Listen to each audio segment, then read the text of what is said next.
So, sir, in count one,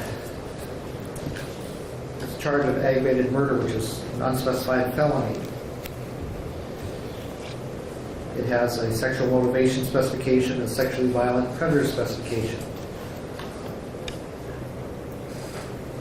With respect to that charge in count one, it's alleged on or about November 1st, 2006, February 28th, 2007, in this county, you unlawfully did purposely and with prior calculation and design cause the unlawful termination of Jane Doe number 1's pregnancy, and as we indicated earlier, that's Michelle Knight. Do you understand those allegations in count one? Yes, I do, Your Honor. And there's also a sexual motivation specification alleging that you committed this offense with a sexual motivation. Is that understood? Yes, it is, Your Honor. Do you understand the sexually violent predator specification, which alleges that you are a sexually violent predator? Do you understand that? The violent part I don't agree on, but yes. But you understand the language. You may not. Yes, I understand the You may language. not like the characterization. Right. But you understand Correct. the legal effect. Thank you. The legal effect is this: by pleading guilty to count one as indicted,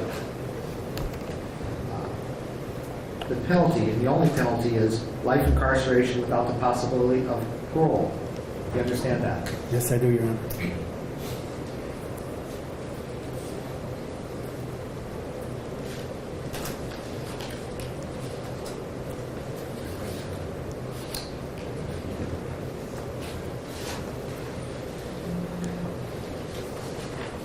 It's the same penalty and a similar charge, just under an alternate section, that being 2903.01B for count two.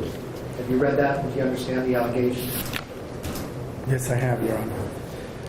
Again, the penalty is the same. If you plead guilty to that charge as indicted, the only penalty is life incarceration without the possibility of parole. Is that clear? Yes, it is. And count one and two, the state has indicated in this written plea agreement that they're going to elect at the time of sentencing that to go forward with sentencing on count one. So you can be found guilty of two separate charges, but constitutionally you can only be sentenced for one because of double jeopardy provisions. So you understand, you'll be pleading to count one and two separately, but you'll only be sentenced on one of those charges. Yes. You understand that for each of those charges there also is the possibility of the court imposing a fine up to $25,000 on each count. Yes. You understand that you could be required to pay court costs, Yes, I do understand. Yes. and also you would be classified by operation of law as a sexual predator. You would be under Megan's law, and you would be reporting for life. Okay? Okay. Now I want to talk to you about the categories of the other offenses. And if you go to page 3, on that subsection B, it's 9B.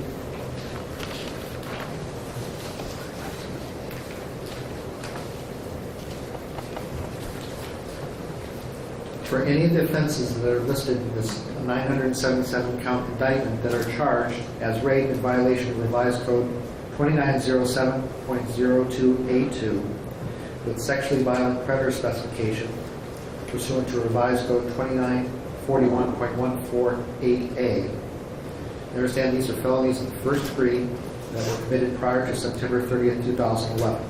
Is that clear? Yes, it is. This takes in a whole range of counts. Is that understood? It's understood. For all counts charged under that subsection or section of the revised code, there's a minimum term of incarceration of not less than 10 years with a maximum sentence for life. Do you understand that? Yes, I do, Your And that Honor. would be for each and every charge that you're pleading guilty to under that specific section, 2907.02A2, with these sexually violent predator specs. Is that clear? Yes, it is clear, Your Honor. Also, for each such count, the court can impose a fine up to $20,000, and again, in order to pay court costs. I do understand. And you could be required to pay court costs for the entire proceeding, so I'm not going to talk to them about that further, but you understand that that can be imposed. Yes. For the rape charges that we've just talked about under subsection 9B, you could also be required to pay restitution to the victims. Is that clear? Yes, it is. There is mandatory imprisonment, thereby triggering a mandatory order of post-release control for a 5-year period. You understand that? Yes.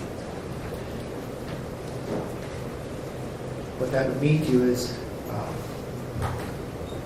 again, it's counterintuitive since you're not getting out, but post-release control means that if you serve a prison term, upon your release from this type of charge, you'd be subject to 5 years mandatory post-release control.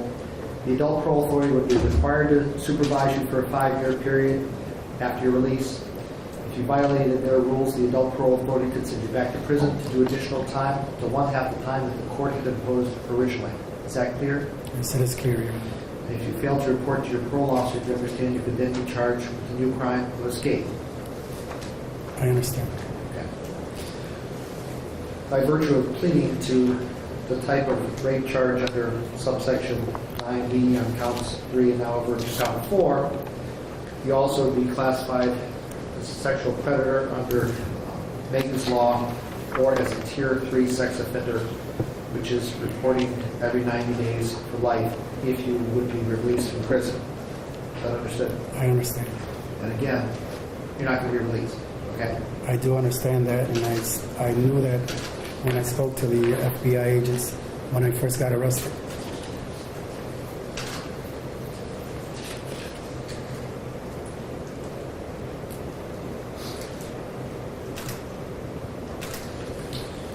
With respect to any rape charges under revised code 2907.02A2 with sexually violent predator specifications, and these are found at subsection 9C, page 4.